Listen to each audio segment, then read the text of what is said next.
Historiquement, l'eau a souvent été utilisée pour se débarrasser des déchets. C'est seulement dans les années 1970, après plusieurs décennies d'industrialisation, que la classe politique a pris conscience de l'importance des problèmes environnementaux et sanitaires résultant de la dégradation des cours d'eau.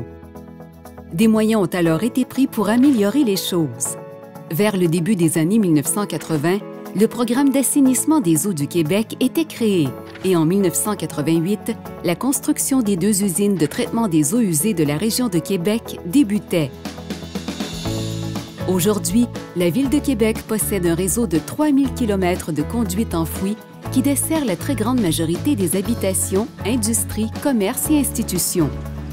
Ce réseau d'égouts collecte les eaux domestiques qui proviennent des cuisines et des salles de bain résidentielles et qui sont riches en détergents, en graisses et en matières organiques,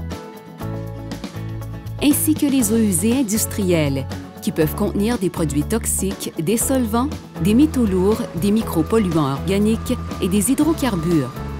Et c'est sans compter les centaines de milliers d'objets et de liquides de toutes sortes qui sont rejetés dans les égouts par les citoyens. Retirer toutes ces matières polluantes des eaux usées avant leur rejet dans le fleuve est donc une tâche imposante.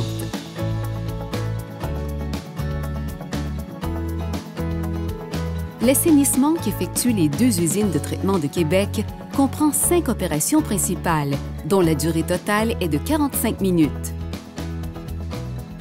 Le dégrillage permet d'abord de retirer les matières solides grossières, comme le papier hygiénique.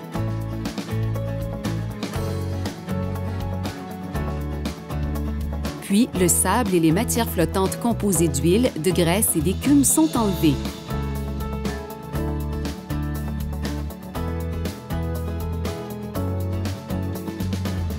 L'eau est ensuite acheminée vers des bassins de décantation où les particules solides sont retirées sous l'action de la gravité. L'eau finit son parcours par un passage dans des biofiltres et par une exposition aux rayons ultraviolets qui éliminent 99,5 % des coliformes fécaux.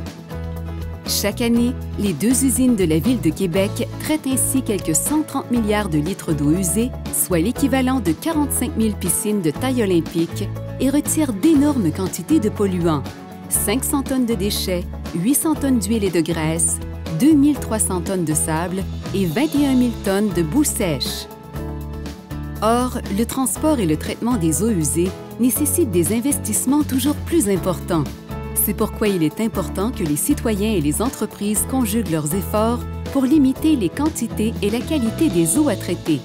Par exemple, en évitant de jeter dans les toilettes des objets nuisibles comme des lingettes humides, des tampons, des serviettes hygiéniques ou des condoms, on contribue à éviter le blocage des pompes situées dans le réseau municipal, ainsi que les refoulements dans les sous-sols résidentiels.